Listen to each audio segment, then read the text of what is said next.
Well, good afternoon, everyone. My name is Karen Rege. I'm the Dean for Information and Innovation at Harford Community College. And on behalf of Maryland Online, I'd like to welcome you this afternoon to our webinar on captioning videos, a really important topic for all of us, both in online learning and outside of online learning, to ensure that all students have access.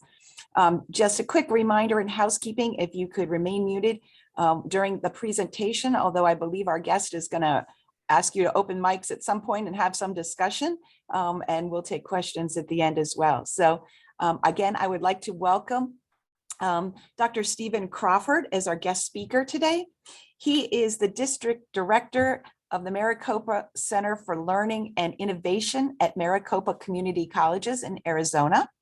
And he's been involved in distance learning for over 20 years at multiple institutions as a technologist, instructional designer, and adjunct faculty.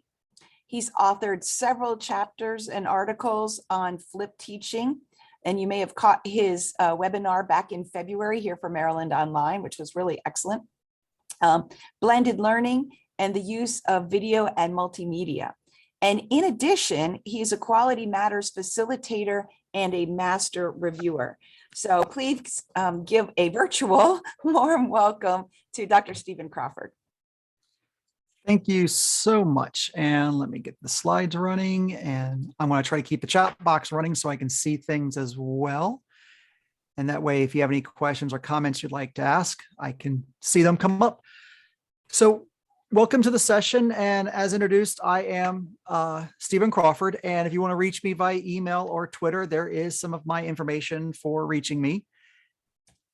Today, we're going to look at a couple of things. We're going to start by identifying how learners use captions to support their learning. We're going to discuss the issues related to the inaccuracy of automatic captions. I think a lot of us got real excited when that feature became available, but it's not as great as it could be. And then we're going to talk about the best practices for creating captions. And so that way you can create materials that's useful for all of your students. So let's get started by talking about what are captions. And they actually fall into three categories. And so this is something to be aware of. You have closed captions, you have open captions, and you have subtitles. Now, most of us are familiar with what closed captions are.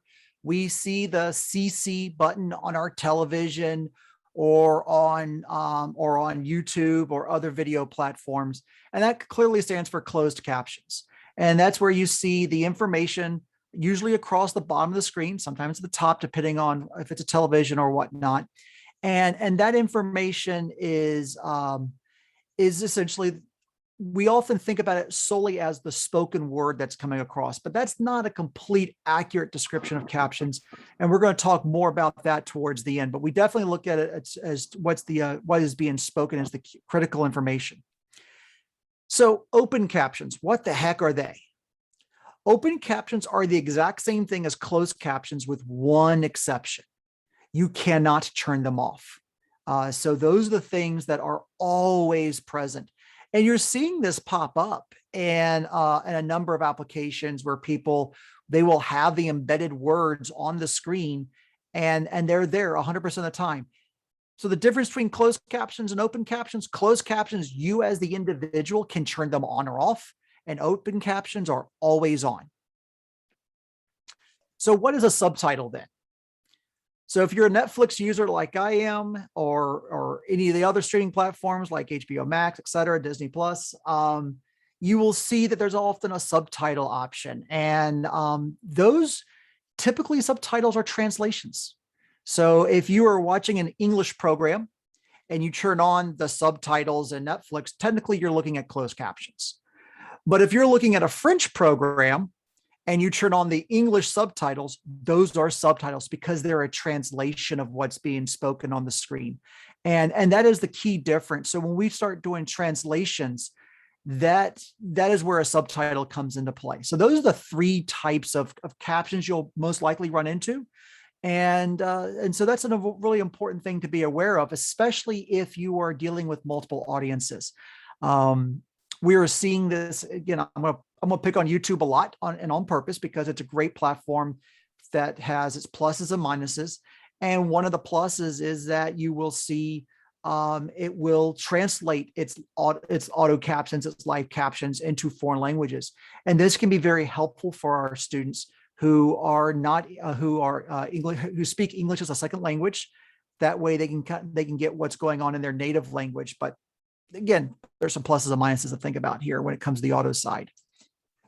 All right, so let's talk about who uses captions and why, because it's probably not who you think it is. We often talk about captions solely from the point of view of, I need to caption this video. So if in case I have a student who's deaf or hard of hearing, will be able to, and I'm going to put in air quotes, hear what I say, or more importantly, see what I say. Because the fact that they have a disability, where they're either, they have a hearing disability of some sort, or they're completely deaf. And that is not 100% accurate, actually. Many of our hearing students do use captions. And I will tell you, I will be using captions quite a bit on Saturday. How do I know this? Because I'm going to be on an airplane on Saturday, and we'll talk about my apprehension about that outside of this. But that's my point, is that when you're in an area with lots of noise, it sometimes is difficult to hear what you're watching. And so you turn on captions to reinforce that. I have friends and colleagues who just naturally always have captions on at home when they're watching television, because it's easier for them to hear and to comprehend what is being said. And so there was a study that was conducted, I believe it was from Oregon State, and this was actually published in EDUCAUSE, and I've got the link for you at the bottom here. And I did make these slides available so that they could be sent to you at a later time. And students specifically, when asked, why do you use captions, even though you do not have a hearing deficit? We saw where almost 2/3 of the students who use captions said it helps them focus. And there's something to that, because when you see the words coming across the screen and you get distracted and you're like, wait a minute, or did I hear what I thought I just heard? You could then look at the captions and you can see, oh yeah, I did hear what I thought I heard, or no, I didn't. They actually said something else. And so that's a very important piece. It helps your students focus. It helps them retain information. We saw that quite a bit, especially if you're taking notes. And of course, the example I gave about being on an airplane helps overcome poor audio. But the next one, sensitive environments. If you think about your students, if they are saying, watching this educational video from your course during their lunch break at work in their cube farm, they may not be able to have headphones on. They may, and even if they do, it may be a noisy environment. So therefore, they're not going to have a hard time hearing. So that's sensitive environment. That's going to be another case. If they're a parent and they're trying not to wake up their child, but they can't have earbuds in because they want to hear their child cry if they wake up in the middle of the night or something, they don't want the audio to wake them up, or somebody else in their family for that matter. So there are many students who, as you see in this survey, 42.4% reported that type of situation. Difficult vocabulary. And that is a great one. And this is why we're going to talk about live captions so much. If you have technical words in your presentations as you speak, so they can understand what those words are, understand the meaning of the words. And this is critical, again, as you see, when you see, which gets reported at the very bottom, English is my second language. I wouldn't be surprised if some of those folks who said difficult vocabulary were ESL students, and they focused more on the vocab than the ESL issue. Difficulty hearing. There is some audio where the audio is just not that great, and I have a hard time hearing it, or it could be they have a difficulty in hearing. And of course, we also see where a faculty member may have an accent that's hard to understand, and so this adds clarity to it. So these are all really great educational reasons that enhances student learning. not just for those who are deaf or hard of hearing, but for all of your students. So when you are providing captions, don't think about that maybe student or that small percentage of students who are at your institution. It could be you're doing this for the majority of your students. And so this study actually took things a next step level, and they looked at, the benefits, especially when we saw how many people were talking about the audio issues. And so, and we said, this is why people look at it. 3/4 said, this is a learning aid to me. This is important. And then of course, then another quarter said as a remedy for poor audio quality. And we saw, clarification for instructors who are difficult to understand, environmental issues, disability accommodation, 6% to disability accommodation, whereas 3/4 said learning aid. And I think that's a very important thing. And then of course, there's always the convenience. So let's talk about those sub themes that came up. And I put all the words in here from the study because I wanted this as a handout for you as well. Comprehension. Over half the students are looking at this from the point of view of that they want to use the captions to help them understand and organize and learn the information. So they're using that as a note-taking device or a note confirming advice. We see the accuracy again. That goes back to that note-taking approach. They're double checking the details, the terminologies, the spellings. 20% said engagement. That was, related to how they focused on the content. It just kept them focused. And then of course, retention was another piece. And that was, again, it just helped them retain. They felt these were some of the things that really helped them tremendously.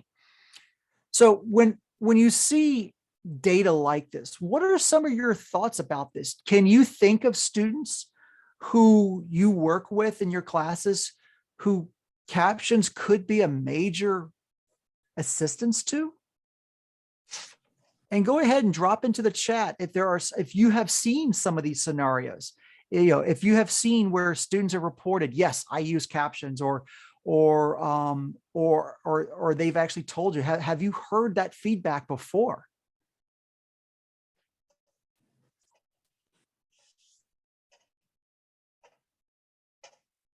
And the fact that you made ADD, oh, that's a good one. ADD students. Yeah. So you may have heard from some of your students who, with attention deficit disorder, who this ends up being helpful.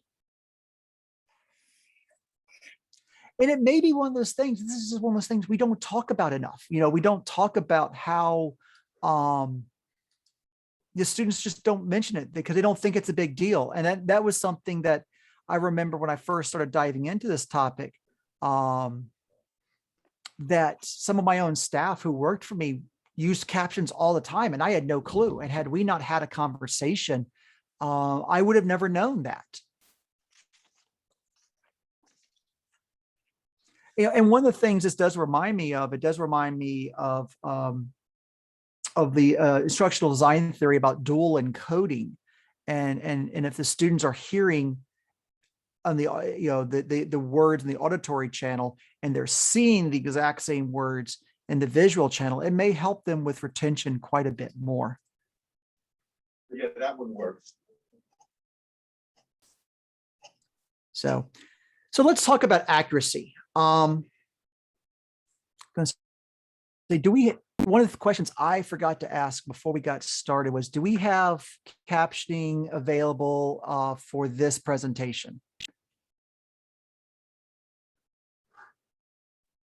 I was going to put something in the chat, and the answer is no. Not anything other than when it's up on YouTube. Okay. So, and the reason why I asked this question is we have, at my institution, we use Cisco WebEx, and we have this really great tool that does the live captioning. And if we had the live captioning on here, I would say the word Maricopa community colleges, and you would see the entire system go, and think about it. So when I introduce myself, when I introduce my chancellor, when I introduce the colleges, our own captioning system does not understand the name of my community college district. And when it sees the word Maricopa, sometimes it says America. It'll say America Community Colleges. Sometimes it just blanks and goes community college. It doesn't understand. So think about that. If your live captioning system, and I'm not picking on WebEx specifically because it's just the way it is. I have the same problem with YouTube from time to time as well. The problem with these AI generated ones, and I remember when this first came on the scene, I remember about 20 years ago, I was working on the East Coast at an institution who was doing a very video-based distance learning program. And we had this company come in and said, we will capture all your video. We will grab and auto caption everything for you. We will reduce this. The captions will be available within a couple of hours, and just the system will do it. And it does it at an 80% accuracy rate. I'm like, wow, 80%. And then you start thinking about that and you start going, if I'm a C student and my goal is to get a C in the course, and I'm only going to get 80% of the information, that means I better be perfect on the 80% I get, because I'm already down to a C. And 80% of 80% is 64%. That's not a C. That's not good at all. And so if you're relying on that, that gets pretty bad. And so I've seen a number of people do a number of things. They'll talk slowly. They do lots of tricks, try to help the system out. But the bottom line is the system is only as good as it is. It's getting better. It is not perfect. And that's an important thing to be aware of. So that as we move into thinking about accuracy, let me start by asking this question. How perfect does a system need it to be? What are some of your thoughts on that? What is an acceptable error rate?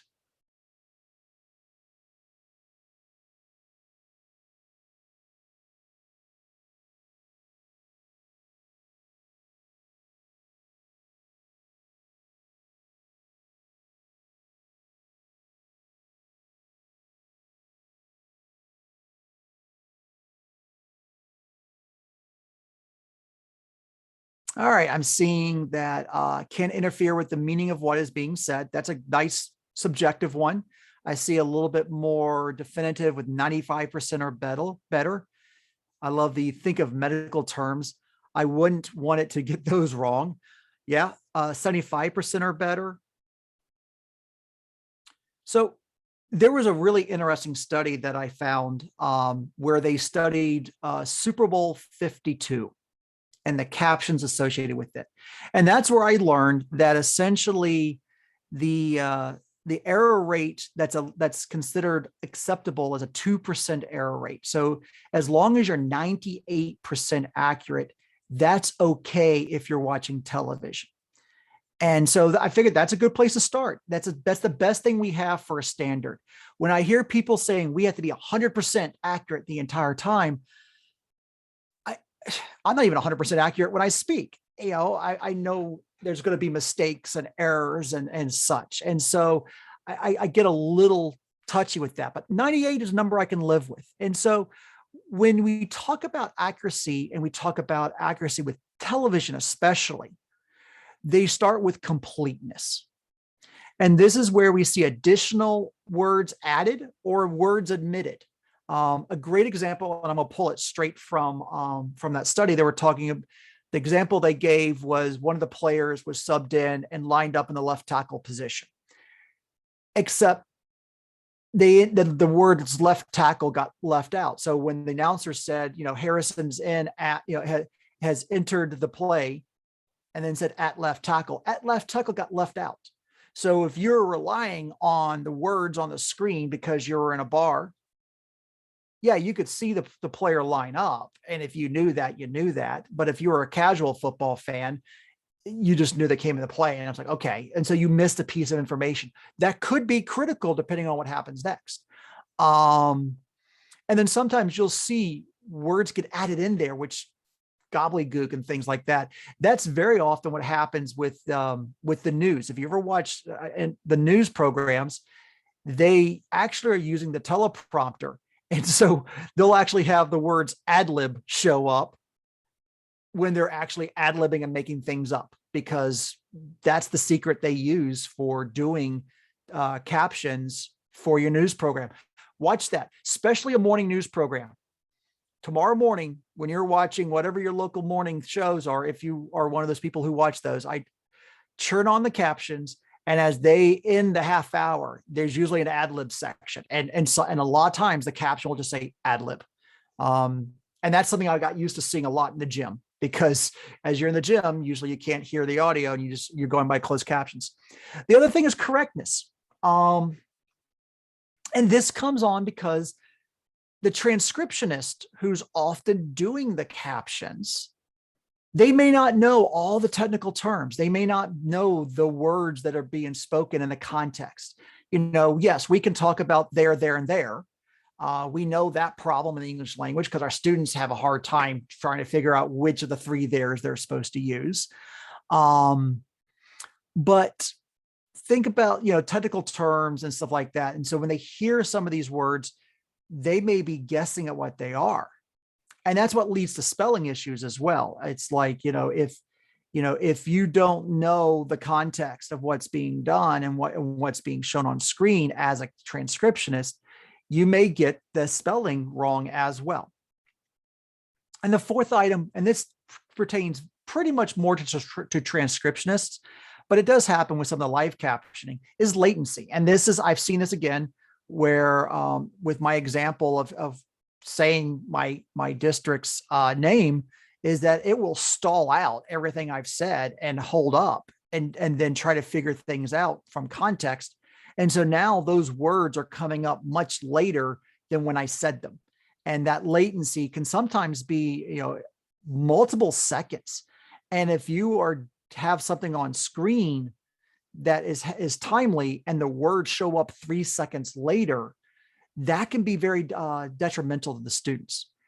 So again, we see in the industry, television industry specifically, 98% is what they talk about. But I think this is where, again, I'm going to go back to Wendy's comment about can't interfere with the meaning of what is being said. So there's the technical, let's get the word count, let's get everything right. Okay, 98%, that's great. We're good. But if the wrong 2% is incorrect, that can be problematic.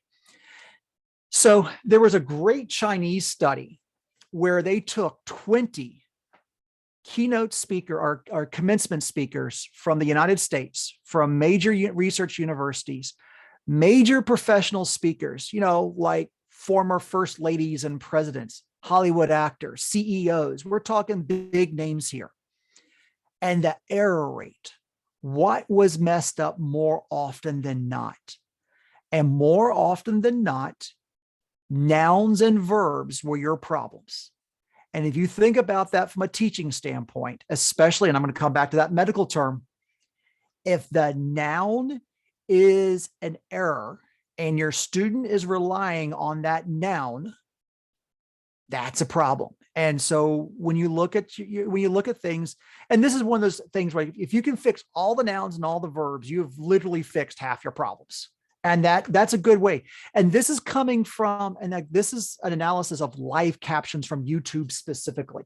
So this is where the speaker spoke and YouTube captured those speakers, and there was nothing done to correct it. It was just, this is what the system thought they said.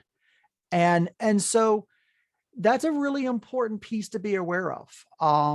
Because if you're going to rely on live captions, the auto captioning feature of YouTube and Vimeo and all the different platforms, you need to be ready for your nouns to maybe have some problems. And And so this is and I forgot how many words total were spoken, but this is the types of errors that we saw come up.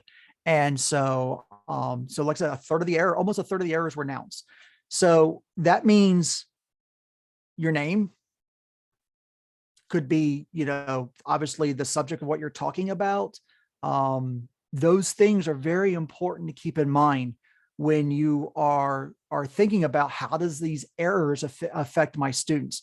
So those are some critical things. It's one thing to mess up ands and other things, but when you're messing up the key message, that's a different story.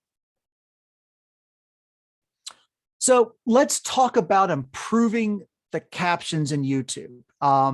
If you are, this is something, again, if you're, I'm assuming that you're doing videos.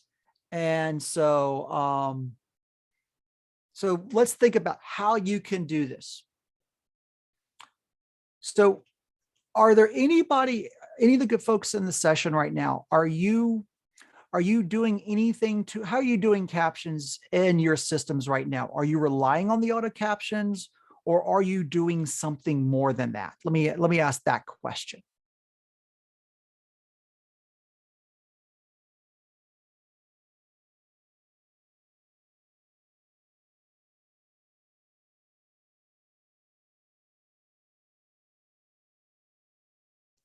So we've got somebody who pre-records videos and goes back and corrects later in YouTube. That's a great, Christine, that's a great way to do it. And we're going to talk about how to fix those a lot. And again, Jesse, you do the same thing, it looks like. And so does D Valentine. So yeah, that's what a lot of us do. We go in, it's kind of like, for those of us who have done research, and we've done even worse interviews. And, you go like, yeah, I could either do this one of two ways. I could either transcribe this myself, which takes a long time, or you submit it to a company, spend some money, or in this case, in YouTube's case, there's no money involved, just time, and you wait for it to come back and you fix it. And sometimes there are very few errors. And sometimes you're like, man, I can't even get my own name right. And then Anne talks about the same thing. The trick is the time. And so there's a couple of ways to approach this. And I think, yeah, Blackboard does the same thing as well with the auto captions. So there's a couple of ways you could do this. One is obviously just talk off the cuff and then just let YouTube fix it, and then go back and then hopefully go back and repair it. What I've started doing with my shorter videos, where I am, I'm like, I have a specific thing I want to say, and it's like, especially like my module introductions or my course introduction, my instructor introduction, things like that. I script it out ahead of time. I really like to script things out. And while I have a lot of things in my house, a teleprompter is not one of them. But what I do have is I have a camera on a stick, which means I can put the camera right smack in the middle of my monitor. And so I can look at the camera and see my script around it. And then below the screen, just move my mouse, and the students don't see my finger flicking the mouse and scrolling. But that way I'm looking at the camera. For those of you who've been doing this for a while, you may have noticed that with a camera up close, if you have your scripts like right below the camera or right above it or the left or right, it takes your eyes off camera as well. And it looks a little weird when you do that. And that's why it's really helpful to be able to do that. And so you really want to look at the camera, and if you can kind of to make that connection. But the problem you run into is if my words are somewhere else, you can see those eyes darting from camera, words. So having that right setup does help. But I pre-script everything I do. And if I'm doing an audio only presentation, then obviously I don't have to worry about where my eyes are because there's no camera turned on. And that's why I will tell you, I think the voiceover PowerPoint slide approach is a forgotten way to go. Voiceover slides is so easy because from the point of view of you go on camera, you introduce things very briefly, and then you switch the slides, and you don't have to now be conscious of what you look like on camera. Your students don't have to see you on camera. They can focus solely on the words. And now you just show the slide, and you can read from your script. And the reason why I advocate scripting is it keeps you on track. I am one of those people who I tried the bullet point away for a while, and that works great for keeping me on those main points. But invariably, I went really long on a description, or I went really short on another one, and I was never quite happy. So in the end, I felt that I felt that scripting things out ahead of time was the better way to go. And an advantage of doing that is that you can now use that script to correct your captions with zero real time expended. I mean, it's a very minor amount of time, and we're going to talk about that. So let me start by giving you two help guides. And I'm going to switch to these, both of these here in a minute. The first one is from the National Center on Disability and Access to Education. And this, my only complaint about the center is that their guides sometimes are a little older than I would prefer. The YouTube one goes back to 2018. And as you know, things like YouTube do change a little bit more frequently than that.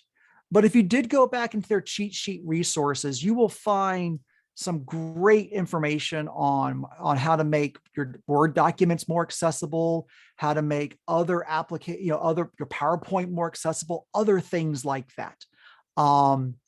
And so that's one of the things that I would recommend taking a look at, not just the YouTube one, but the other resources they have available. I also grabbed the YouTube help pages for captions specifically, and I'm going to pull these up. So let me stop sharing briefly. And let's see here, and switch over to my Chrome.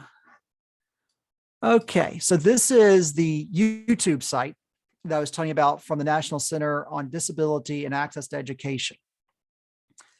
And again, this goes back to the content creator from 2018. Things have slightly changed. And you can actually print this out as a PDF. And so that's a really good resource to have. And so as you go through, it advocates, let's use those auto captions. Let's go through and let's look at the published language. Let's take a look at that. Here's how you go through. You can see the time boxes. And that's one of the things, because there's another option out there. And the other option is to get someone to actually pay them to transcribe this and upload the file separately. Either way, you're going to have to go through some of these interfaces. And so you may want to take a look. So like I said, you can see there's all the different options, uploading a file, so let's go dive in and see what this actually looks like. And so again, here's the YouTube page. And of course, now it's called YouTube Studio. So I've gone into this is my, my panel for my course. And so you can see I've got a couple of videos here. And it's trying to, yes, I know, dark theme, go away. And the way you get to here, again, is I got to this going through by clicking on my icon, and it gave me the option to get to essentially my channel, and I'm on my dashboard now. And so when I do a video, so you've got subtitles, but you can also get through a couple of different ways, because, you know, it's a computer. They're going to give you multiple ways. This little bubble here where it says comments, and then YouTube up, here's the options. And so you can see edit. See, they moved some things around on me again. That's fine. But let's go ahead and dive into this. And I'm going to go into the details of a video. And let's see here, subtitles. I'm just going to dive right here into the subtitles. So you can see that I have, this is the original version created by the publisher. And then there's the automatic version. So let's take a look at, let's see here. I think it's going to want me to duplicate and edit, and that's fine. So this is what I did here. This is actually from them, I believe. Yeah, this is because I knew there were certain words like, so actually this is a cut and paste. Yeah, this is a cut and paste of my script into their system. And so what it does is, and this is what I like about this, is that it takes the script that I cut and paste into here, and it uses the AI to do one thing and one thing only. and that is match up the timing on the screen. So when I'm talking about the SCC login, it's synced up with that page. And I don't have to worry about coming down here. Oops. Let me move this. Too many bars floating around from Zoom. There we go. And so as you can see here, I can see the audio, you can see pause breaks. That's the great thing about looking at the waveform, is that you can come through here and you don't have to do any editing. You just need to drop in your text and it will determine where the words go. So, I can click to different parts and you can see it's going to jump. So like there was a gap here where I didn't say anything. And so it moved over. And so you can see everything is synchronized up. And that is one of the great things about having a script, is that you can go in and you can edit these without having to really go in and do things. And so like this module 2, this one. So this is one where I did it more by hand. And what I mean by hand is I actually cut and paste my my text from my script into the boxes one at a time. This was before I discovered that feature of just give it the whole script and it'll figure out. So this is what it would look like if you were to just take the basic live captions and have to correct them.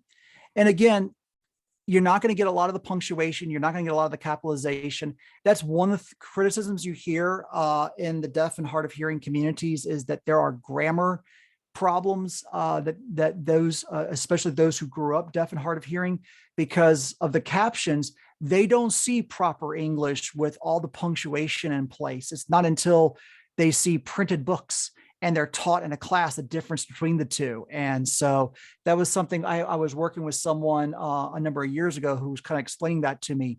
And that was a very interesting discovery, because a lot of times the captions, it's just being done so fast that, you don't get a lot of the capitalization. You don't get a lot of the commas and the periods in the right spot. And so that was one of the reasons why I really wanted to make sure I got this correct from my script, because that's what I was going off of. So this is a really good way to make sure that you're going through. It's very simple to go through and fix this. Couple ways you can do it as an individual is you could say, okay, I went off the cuff, I spoke, and I can either listen to this and fix it and hit pause and fix it. And actually, I can come in here and start typing. You can see exactly where it is. This was a case where I was speaking into a camera and there was nothing else on screen. But if I was to go back to, let's see here, the instructor intro, there's going to be a little bit more on the graphic side. So here again, this is another one I did one at a time. Oh, I thought we had images on this one. I don't. Okay. So anyway, so those are ways that you can go through and do it. And again, those are, again, you want to make sure that you are providing the best possible information to your students. Are there any kind of questions that are coming up based off of this right now?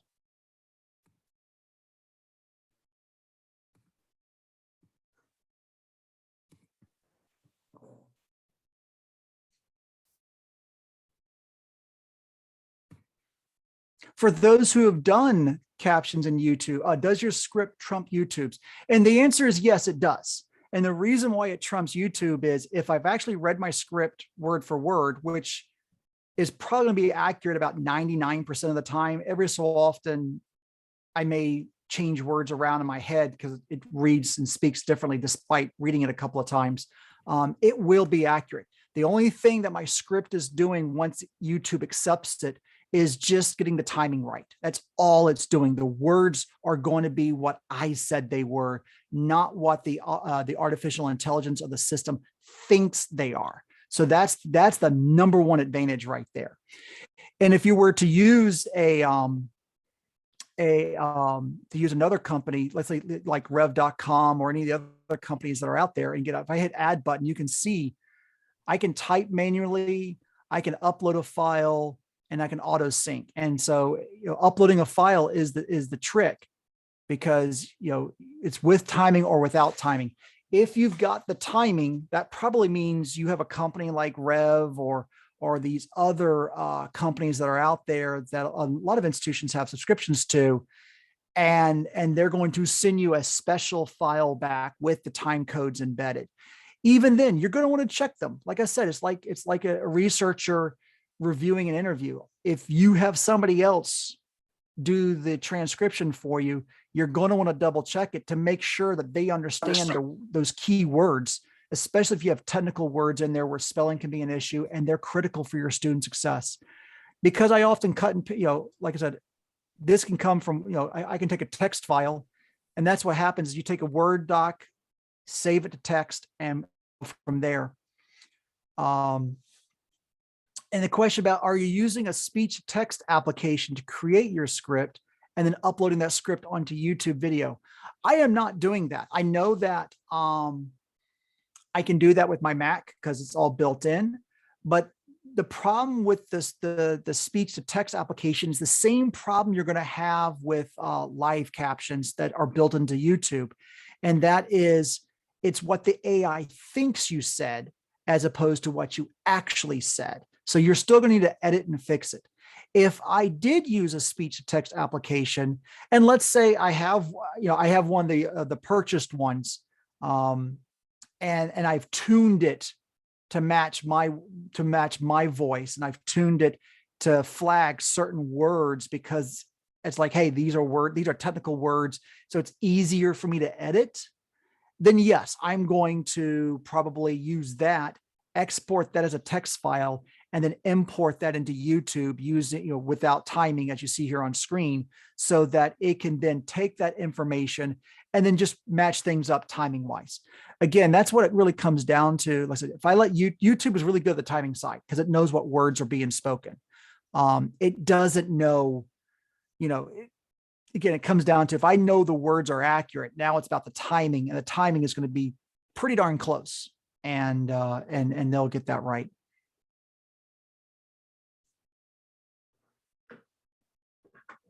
Let's see. Switch screens again.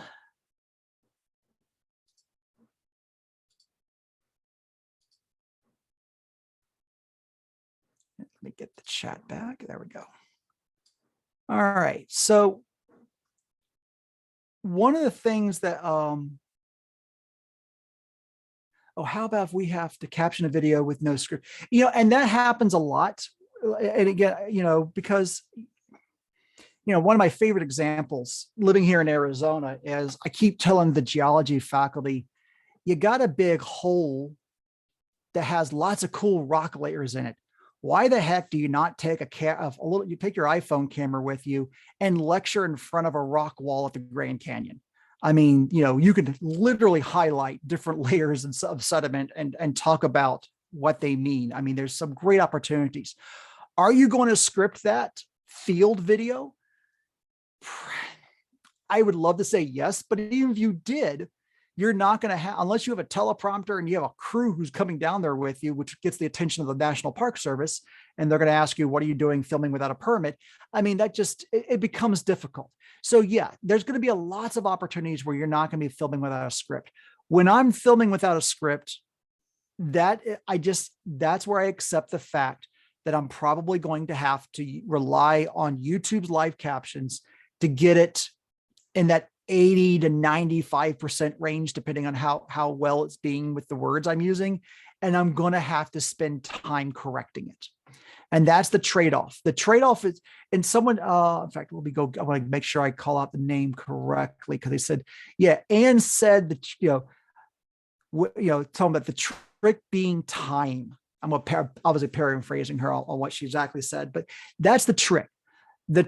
It's going to take time one way or another. And this is kind of the trick about video production. The more time you put up front and pre-production, often means less time in post-production. And the inverse is unfortunately also true. The less time you put on pre-production usually means more time on post-production. So if you have the time to script and you have the time and the ability to do all these things ahead of time, it makes the publishing side, the post-production side, go so much faster. But if you are doing things where you don't have time, and a great example, as Tracy's talking about here, is the 75-minute lecture. You know, you're probably not going to script a 75-minute lecture out completely. I mean, and I'll be 100% honest, a lot of things I'm talking about here are great for the for when it comes to these shorter videos, the ones that are 15, 12, 10 minutes or less, you know. But when we're talking about in the age now of this pandemic era, where we're doing a lot more on screen, and we may have a 60-minute, a 75-minute core session where we need to capture it. She's 100% right here. We have the same problem where it takes a couple of hours for that to be, just a video to be processed takes an hour or two, much less, so that can be usable, much less the captions. The captions will take another several hours. And so that then comes back to the time piece, and where is the effort going to get put into things? I mean, I'd love to say, you know, and this is one of the things I've always warned against, is that when you go to create a 10-minute video, the recording process will probably take you at least 20 to 30 minutes, because you're not just going to record it once. You should record it, listen to it, and probably re-record certain segments. And so that's going to, you know, so if it's a 10-minute video, it's 10 to listen, 10 to record, 10 to listen, and then 10 more to listen and re-record over certain other aspects. So I always talk about at least a 2 to 3 time multiplier. Obviously with a 75-minute lecture, are you going to listen to your 75-minute lecture correcting the captions after the fact? And the answer is probably no. And that is why, with us doing this more and more, we really, and this is where I have a rub against disability resource centers, who I love greatly. They have a very difficult job interpreting the law, but they do it for a very small group. And this is where I would love to have those resources made available at scale for everybody, because it's a great learning aid. And so that is something. So if I, as an instructor, have to make a decision, do I caption my homemade videos or my out of class videos? I'm gonna call them out of class videos. The answer is yes, I'm definitely going to do that, because I'm going to use those videos more than once. Am I going to do it my in-class videos, especially as Karen was pointing out, that can run a $1 to $5 per minute of video? The answer is probably not, especially because my thought is that 75-minute lecture might get, you know, that's the problem. The answer is you should be, because that one student who's watching it may need that the most. And this is where we start talking about return on investment conversations. And so in my mind, everything should be captioned, because it's a great learning tool. The problem is, when you're capturing lectures, the question then becomes, do you have any usage statistics that shows anybody are doing things? And it can take a 48-hour turnaround. That's another great point. I mean, and that's where I was like, I would love to see our CTLs and our disability resource centers partner together and start doing things at scale internally, where all they're doing is checking the auto captions and saying, we're going to fix this. And if there are things that we're confused about, we will flag it and let the instructor know these are things you need to fix, because we don't have the context. But it's a tough spot to be in.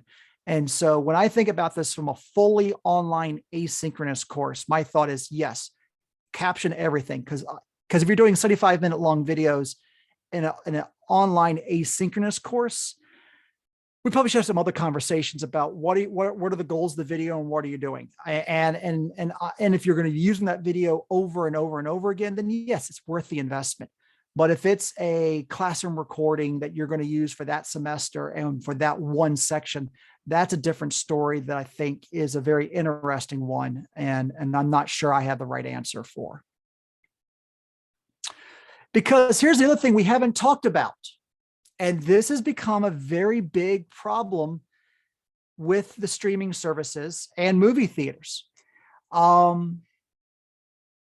If you, again, you're in the gym, you're in the restaurant, you have captions turned on, you may have seen when there's background music, some of the captions will just have the little music symbol and that's it. Or it'll have the word music in italics and that's it. There's nothing else. The problem is if you are relying on that information because you are deaf or hard of hearing, you have no clue what the heck the music means and why it's there. And this is where a lot of the organizations are now beginning to make the case for descriptive text to be included in addition to the captions. So for an example, if they're, and I'm going to use entertainment as an example, if someone comes in and slams a door, then descriptive text should say door slams because that's critical to the scene. If someone claps their hands together just once, claps hands. If, yes, you may be able to see that, but those are important sound things because they want those things to be known. So how does that mean? What does that mean for our educational stuff? And so I think that depends on what you're doing. If you are doing things where you're giving, again, if you're talking about, heartbeats, how do you describe the sound of a heartbeat? And you're going to say, well, there's nobody in my nursing program who's deaf and hard of hearing because of the regulations that require them to be able to listen to and identify stuff. And that's always something I hear from the healthcare side. But the problem is those courses aren't, except the specific nursing courses, the heartbeat stuff, that's also available to other students in biology and other areas. So being able to describe some of those sounds and some of those background noises may be important to your videos. Most of what we do, that's not a case. I mean, like texting here, there's no background noises. You're not going to hear a phone ring because I've got that muted. And if it did ring, it's not going to be critical to what we're talking about here. And what's interesting is there's, and I wish I would have pulled this up now that I thought about this. I thought about it about 3 minutes ago. The TV show Family Guy.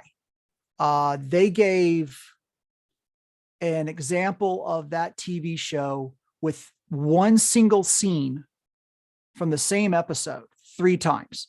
The television version, the DVD version, and the streaming version. And the captions were very different in all 3 cases because one of them focused only on the words. Some had descriptive text that was extremely minor, like the little music symbol, and then one was very much so going scary music or whatever the case may have been. So those are some things to think about when it comes to captioning is as we move forward is, are there some auditorial things going on? So if you're doing a chemistry lab, you may want to say, water bubbling, because that's important. That's important for the student to know the water is supposed to bubble. It's supposed to make a sound. And so when they're working with a hearing student, and they're said, they have an idea that there's something happening there. So, and I know we're getting very close to the end. So let's go ahead. I'm going to hit a pause here and kind of open up for any other questions you guys might have. I would have loved to have done more demo, but with the time we have here and the limited resources, it's a little difficult, but I'd be more than happy to have a conversation with you guys with our remaining time.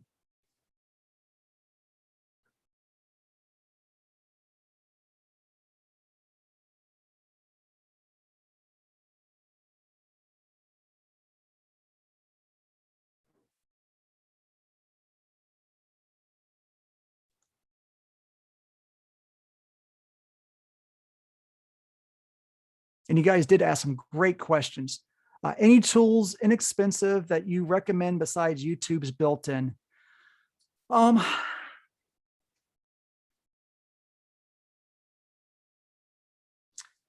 Not really, because the good ones are not inexpensive. I think about, there's some really neat things happening with with TechSmith's Camtasia for doing captions. But then again, I don't know if the AI, I don't think it has an AI module plugged in to do auto stuff. But if you have a script, it's helpful for providing that automatically. If you were, I used to use Adobe Presenter back in the day, and that was a great one. And so this is a great example where a script ahead of time and doing voiceover slides is pretty cool, because that used to give an HTML5 plugin that, unfortunately, because of the SCORM packager, doesn't exactly work in our LMSs as well as it should. But what was really cool about it was it provided the text on the right-hand side of the screen, and the text would be, if you provided the speaker notes in your slide. So I would use a script, drop those into the speaker notes. I'd have them, because again, no camera on me. I'm just speaking straight to the microphone and to the screen. And what was nice about it was its AI would highlight the words as they're being spoken. So I, as a student, could see the word, not just all the words that were going to be spoken with that slide, but then it would be highlighted going down as they went through. What's really cool about that is it also made it searchable. And so I could, so I, as a student, could search the presentation for a certain word, and I could see where that word shows up, and I can click on that word and go straight to it. And that was, and also I could click on a line within the slide, and it would take me to the audio part of that slide as well. Those are some of the cool things that are going on out there when you're doing, again, you're doing pre-planned presentations that you're hoping to use for more than one course, either within a semester or multiple semesters, or maybe multiple courses within multiple semesters. That's where you really want to put that investment, because you're going to get that return. And it's going to be so helpful for your students. But like I said, with the lecture side, and this is a problem a number of our students have, they're not in a quiet environment where they can study accurately or effectively, I should say. And so that's where the captions come into play. But we also know the cost issue. And so it comes down to who are your students and who are they going to benefit. If you are talking to your students and your students say, I need this, then that's a great conversation to have. And if your students are going, nah, and you look at the stats, and it's, we're not watching the video, and it's clear they're not watching the videos from your lecture recordings, then that's fine as well. Yeah, I mean, there's a lot of complicated tools out there, and a lot of them are expensive. So that's why I try to focus mainly on the YouTube built-in one, because it's free, it's available to all of us, it's the right price, and it works well enough that we can fix.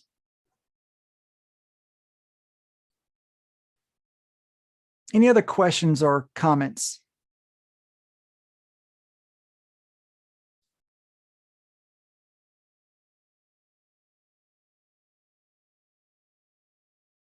Well, not seeing anything more, I will say that what I would recommend is, if you are doing a video presentation or multimedia presentation for your students that you're doing for an asynchronous online course, I would strongly recommend that you caption every single one of those, because the fact that will give, especially if it's going to be a multi-semester use, because that's going to be useful for your students, period. And we saw that from the data earlier. With this synchronous online model coming into play, the live captions will get you there, but be aware of their deficiencies and have that conversation with your students. If they're relying on them, have that conversation, because being aware of those deficiencies and being aware that nouns and verbs are going to be the biggest problem, that way you can work, maybe your PowerPoint slides, if you're showing them, solve some of those problems. So when the students see the misspelling or the misword at the bottom of the screen in captions, they can at least see the correct word on the slide. So that might be very helpful. Well, thank you very much, Steve. We're right at the top of the hour. So for all of our participants, thank you for joining us today. If you'll do me a quick favor, on your toolbar, there is the reactions. If you'll all give Dr. Crawford a virtual round of applause, that would be totally awesome. Thank you guys very much. And I've really enjoyed being here with y'all. And thank you again. And just a little plug, there are more Maryland online webinars to come this fall. So pay attention to those, join in on those, and look forward to the slide presentation coming your way. So thank you very much to Maryland Online and to all of you. Have a great day.